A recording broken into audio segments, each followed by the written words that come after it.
Welcome, everybody. Thank you so much for tuning in to today's conversation. Really excited about my guest today, who we're chatting with, David Brooke from the Brooke Team at eXp Realty. David, you have been a partner of Fellows for a long time. Just were the champs of the 2025 30-day listing challenge. Really appreciate you taking time out of your incredibly busy schedule to just spend a few minutes with me today. Thank you so much. Yeah, awesome to be here, and thanks for having me on. Perfect. And these are my favorite conversations that I get to have with fellow users. I get to dive a little bit more into them. So I always like to start these conversations off with, how did you get into real estate and how did you build the Brooke Team into what it is today?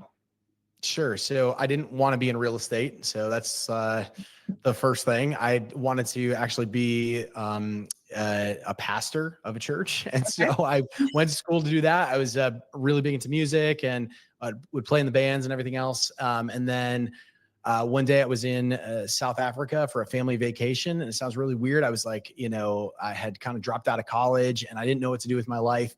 And I just felt like I'd asked God what to do. And then I felt three things that I needed to do in my life. And one was, work into construction. And I was like, I'm not handy, so I don't know that. And then two was, I hadn't talked to my dad in a long time. So I needed to like reacquaint myself with him and, kind of get back there. And then number three was get back into some mentoring relationships to get some mentorship in my life. And the funny thing is that all of those three ended up coming together over the next several years. Ended up working construction and really learning homes inside and out. And when the real estate market crashed in 2008, my father was super busy because he was a real estate appraiser. And at that point, all the banks were calling him left and right. His phone would ring nonstop to get valuations for properties. And he needed help. And my dad and I weren't close, but we began to get our relationship back together. And I ended up working for him and learning the real estate business. I'd known how houses work because I was building them. And now I was valuating these properties. I ended up thinking like, man, this is something that I could do. I could really enjoy this. And so I got invested into that. And then from there, the third thing was those mentorship relationships, and that impacted and turned my life around in a personal way, in a spiritual development, personal development sort of way. And then as that all kind of pulled into real estate, it pulled in because I was able to start a career in real estate. I decided one day, I walked into a luxury brokerage shop, decided, I'm going to sell luxury homes right off the start. And they were like, yeah, sure, sign up. And, my first year, I sold $19,000.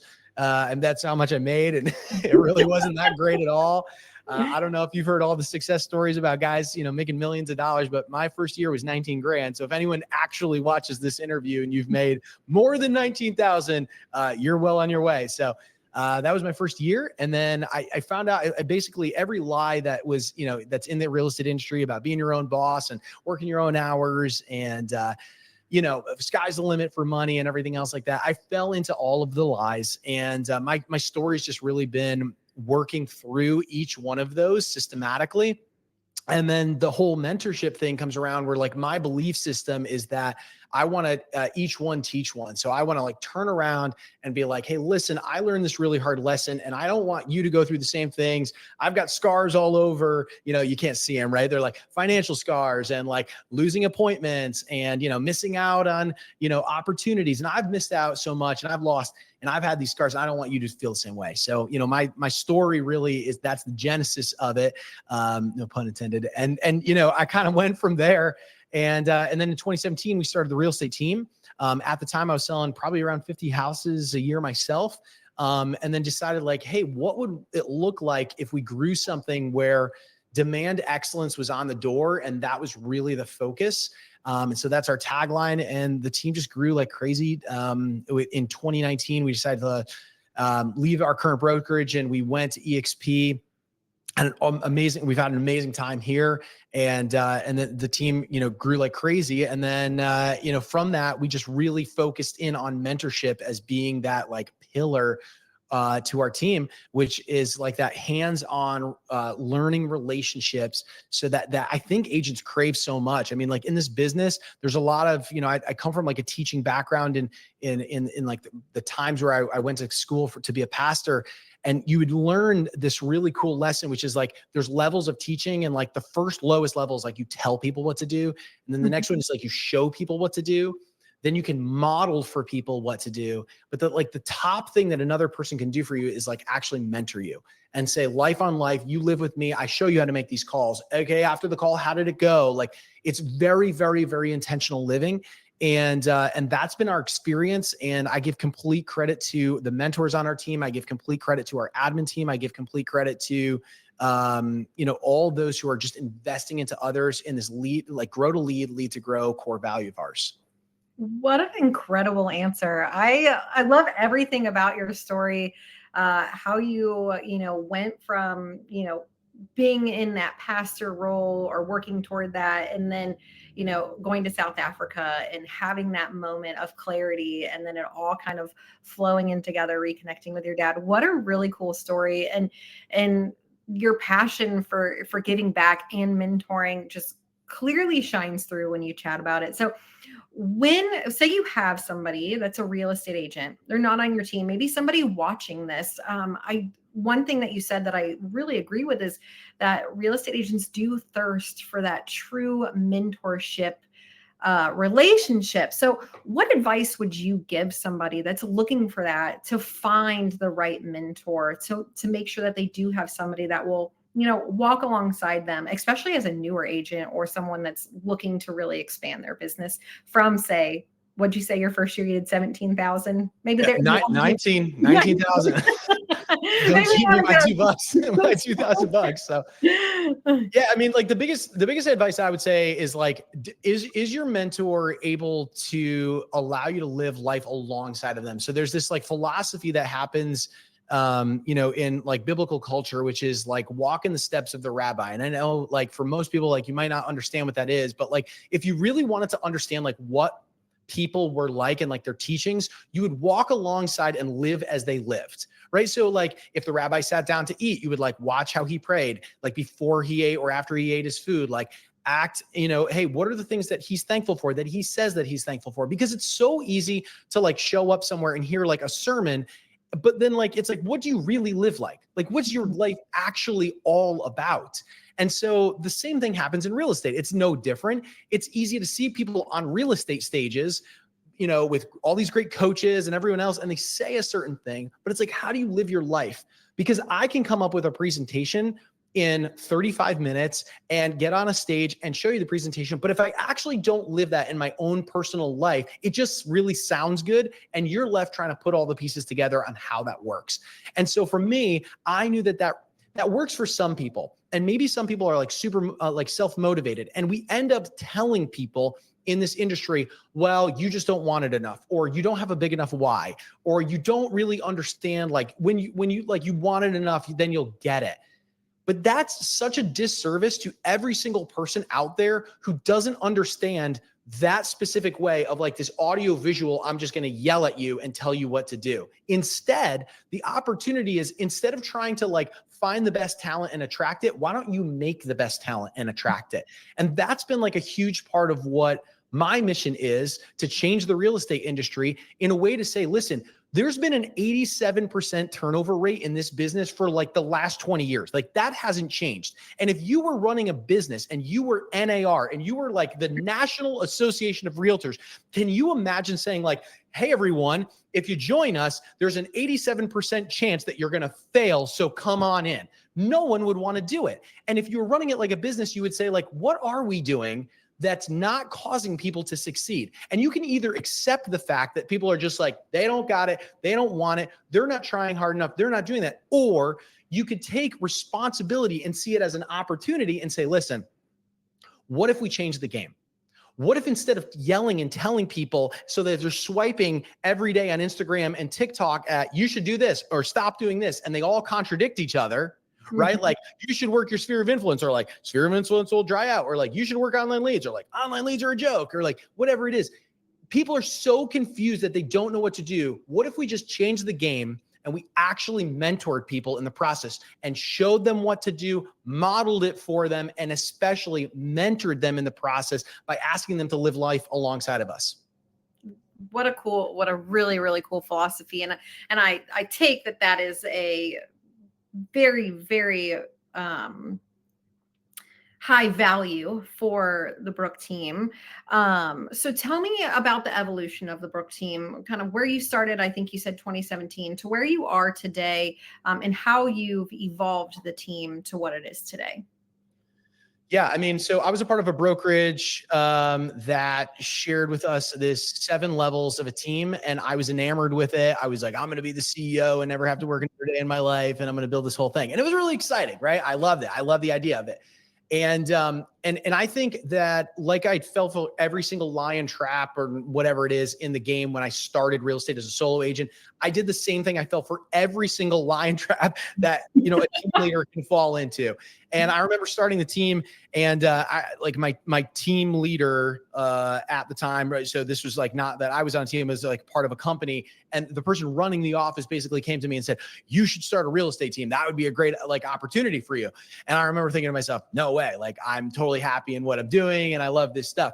But then I got sold on this idea that I'm going to be this 7th level, like ultra CEO and never have to work a day in my life and never have to touch my real estate team. And so I said, okay, maybe I'll try it. And I remember I asked my first agent, my team leader, is this like being in middle school? And he like whispers, he's like, you know, she'd be a really good fit for your team. And I was like, do you really think so? And he's like, I'm like, you know, like, can you ask her to be on my real estate team? And so I remember going up to her, and her name was Andrea. And I was like, hey, do you want to be on my real estate team? And she was like, I'll be on your, you know, and I didn't know what I was doing. Right. It was like, all right, I've got some buyers and I'm running around. Do you want to work some of my buyers? And that's like mistake number 1, like, don't do that. And so like, you know, I ran into that mistake. And so like we learned, but what we ended up doing was working alongside of each other.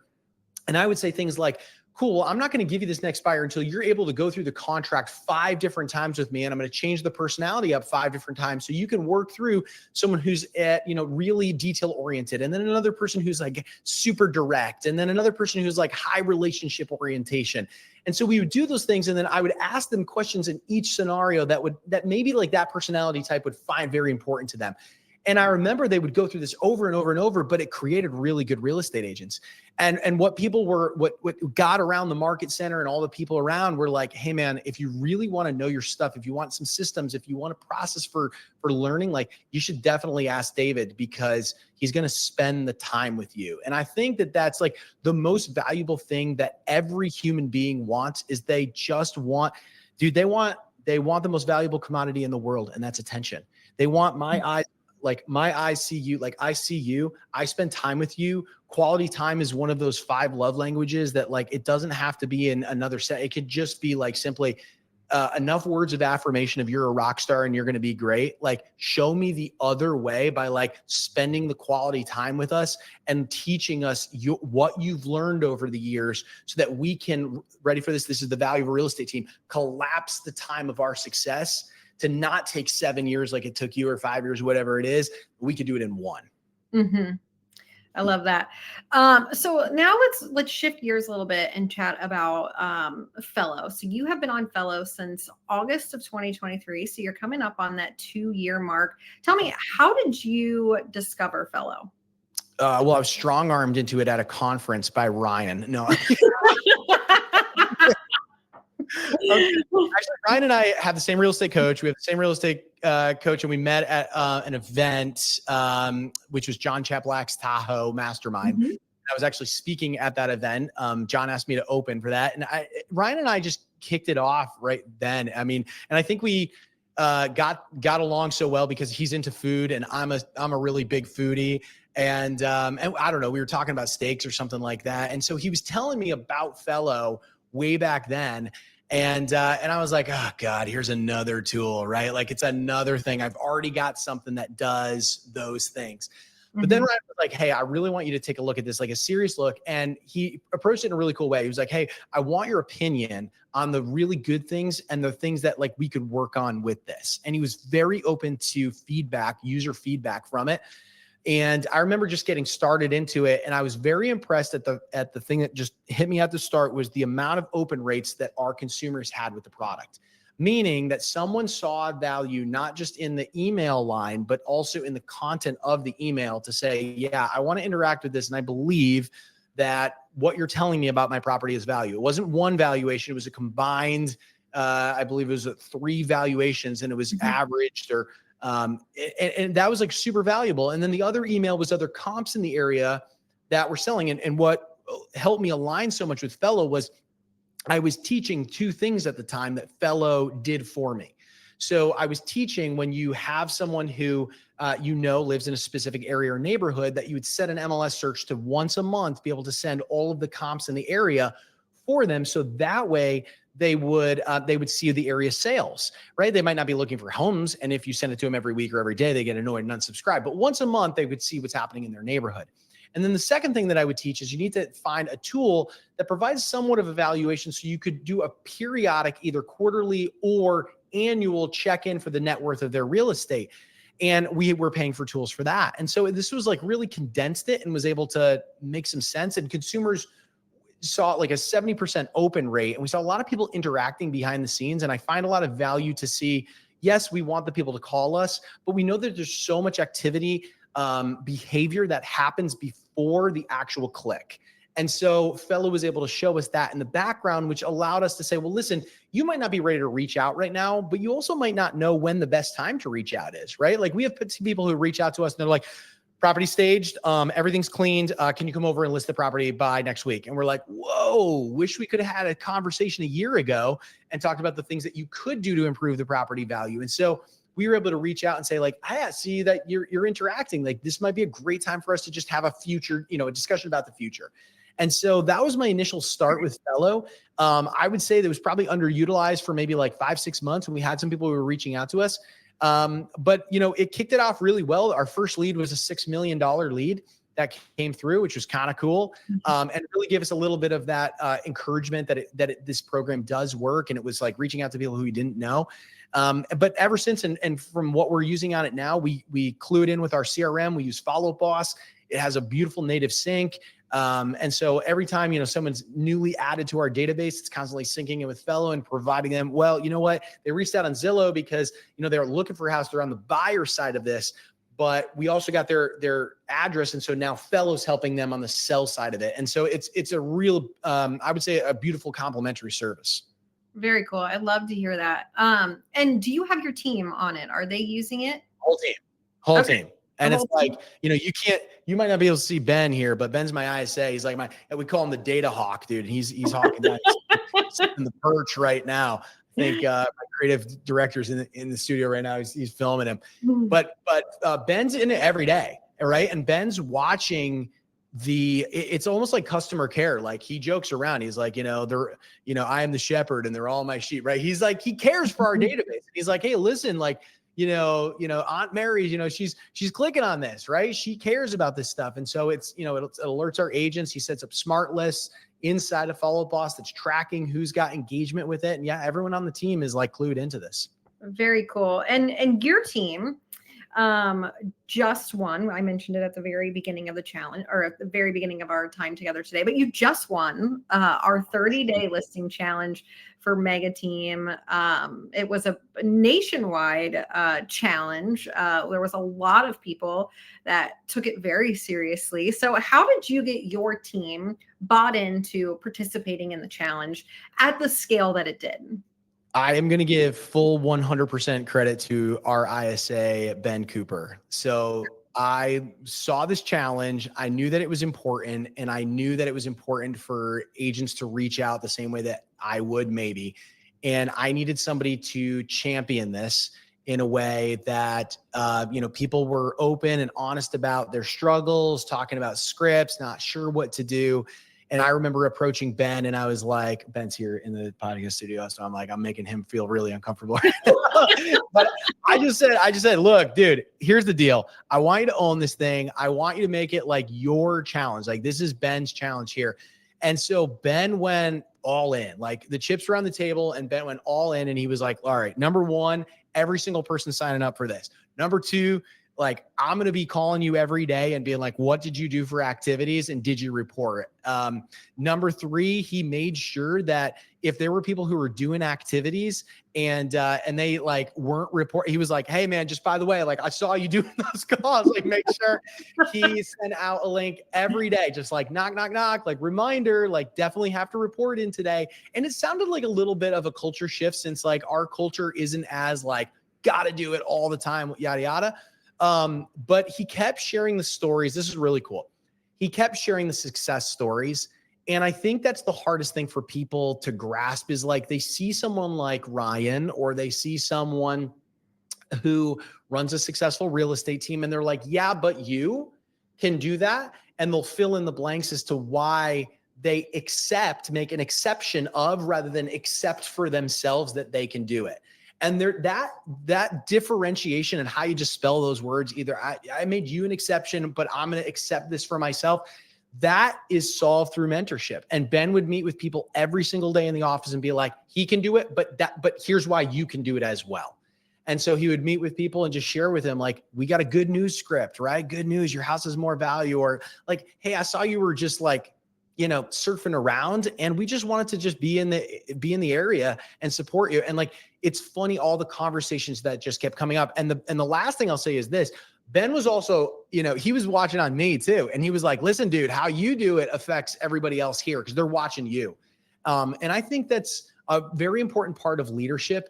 And the part of leadership that works so well is when everyone else sees that the guy who's telling me to do this is also going the way. He's not just like telling us, but he goes the way as well. And so like John Maxwell says that a leader, he knows the way, he goes the way, and he shows the way. And Ben was like the guy who was like, listen, I'm going to do it too. But David, I know you want me to own this. You're in the office calling all the time so people can hear what you say and also do what you say, right? You're a person who's going to tell us to do it, but you're doing it yourself. 100%. I actually think you and Ryan are very aligned on your leadership styles just throughout this conversation, listening to you and just me and my experience with Ryan. And that's exactly how he was in the challenge. Both of us were like, we're going to do it too. We're licensed professionals. We had our own reasons, but I do think as a leader that doing it alongside of your team or the people that you're mentoring is so impactful because for me, it makes me want to step up my game more. Well, I don't want to interrupt you here, but I have to piggyback on this point. Like here's why this is important. It sounds good on a podcast like this. It sounds good on a stage, but let me tell you the actual reason why this works. Most people, when they hear a piece of advice like that, their brain does what their brain should do. And it's asking for a reason as why this might not be able to be true. That's a healthy skepticism. Mm-hmm. The second part to it as well is that there's also another healthy part that your brain is trying to avoid you from pain, loss, and a place of being out of comfort. And how many agents have been on the phone and gotten cussed out? How many agents have been on the phone and gotten a don't ever call me again? Mm-hmm. How many agents have been on the phone and have no idea what to say because their mind just went blank? And you know what, dude, you fumble your way through. And when you hang up that phone, you think to yourself subconsciously, I'm never going to do that again. This doesn't work. And It sounds really good coming from a guy with a microphone, but like, let me see you with the cell phone in your hand. Let me see you on Follow Up Boss and like how you react when someone tells you, no, I'm not interested. Like, will you keep hitting the forward button and keep calling people? Do you have the stamina to keep going and keep getting rejected? And I think for most people, like they get it and they're like, okay, cool, like button. But like when they see you actually do it for yourself, they're like, no, share. Like I'm gonna do it too. And that's where I think the power of this Fello 30-day challenge really came into play. It wasn't that like you could win money or get Fello or whatever. That wasn't like the whole point. It wasn't even just rallying everyone together. It was the simple fact of like watching other people go through what we go through every day and being like, I'm not alone. We're doing this together. 100%, 100%. And what would you say were your team's biggest takeaways from the challenge? Yeah. So biggest takeaways, I think pressure produces diamonds, and that can happen for people at multiple levels.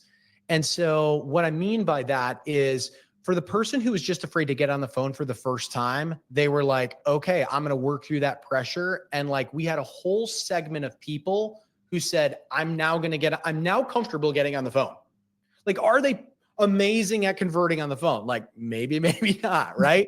But like their level at that peak that they needed to cross in the big journey of real estate was, I need to get over my fear of just getting on the phone. And that's where like Ben was holding their hand like a good Sherpa and going like, you can do this. Like, I'm right with you. Like, hit the mute button. Like, you got to say that. Like, he was there at that stage. And then there were people who were like already like, they're seasoned and they were pros and they were in that position of like, you know what, like I get busy a lot and I get the 2 deals under contract and I'm comfortable at 24 a year. And you know what? I don't really need to do that. And my sphere kind of reaches out to me, but you know what? Like, I got big goals for myself. And like, I just don't do this consistently. Like, I could teach people, I could tell people as a mentor on the team, but like, I don't do this. And so that was a peak that they needed to get over as well. And I thought that that was like a really interesting thing. And then for our admin team, you know, the aha moments for that was like, well, here's where our system is broken, right? And here's where it's not as good. Like, people say they want to do these things and we're doing a lot of good job of like telling people and maybe showing people, but we're not doing a good job in the modeling and mentoring in a consistent basis as well. And it proved to us, this is where you don't have your shit together. Oops, sorry. This is where you don't have your stuff together. And where you could probably level up your game. And so I feel like it was on multiple levels that we saw the pressure get applied and an opportunity to grow. And here's the cool stuff. I mean, it like some people opted in and some people just didn't, right? Like some people were like, yeah, I'm going to opt into that next level and push myself outside my comfort zone. Like, I'm going to be good. And then like other people were like, nah, dude, I'm out. And that's okay too. And I think that pressure is very valuable in this game. And that's why I love this, Fellow 30-day challenge. Awesome. I love that. And what results did your team see? Excuse me. What results did your team see from the challenge or just from working within Fellow in general? Yeah. So in our market, we are we're in Connecticut in the New England market. And I know that the market's been shifting like crazy all over the country, right? Like some places are seeing a lot more. We've just seen recent articles, there's more sellers than buyers now. And the market's like totally shifted and flip flop. That's not true in Connecticut. Like what's true in Connecticut is we are still super low inventory. In 2008, we had 31,000 homes for sale before the crash. Today, we have 6,000 homes that are on the market in 169 towns. Like there's just not enough. Like it's like maybe one home per town per day. It's very, very hard. And so listings are absolute gold. It's a near guaranteed paycheck. If you got a listing site, it's like, we know it's close. If you got a new buyer, however, it's like, well, hopefully we can find a home and help them through all the big challenges and the obstacle courses of making offers. And so, people shifted their mindset away from like, I can't wait for the next buyer lead to come through online into like, wait a second, there's a lot of people who I know who need to sell their house. And like, I never actually knew the conversations to say and how to kind of work that through and like how to present a cash offer or any of those things that Fellow offers. And, that was a big aha moment for myself personally. I mean, I'll have to check with Ben, but I think it was like not only did we nail a builder that came through because of it, but like, I think I got another like 13 or 14 listing appointments out of it that we signed. So it was a huge listing push that I know created like the wave that we needed to, that we're now seeing as the benefit, right? Like June, July at the time of this recording, like now we're seeing it because of the work we did, a few months back. Absolutely. And that was something I know Ryan, when he did his initial challenge. So last year he did it on his own. And he, the big impact was actually maybe 30, 60 days after the challenge ended is when like a big wave came. And I know several other users who have said something very similar where the 30-day challenge last year, they felt like they gave it their all. They saw the big impact after the fact. And it was like, it set them up for an epic Q3 and Q4. We did it a little bit later in the year last year than we did this year. So it's really cool that you're seeing that now. We are at time.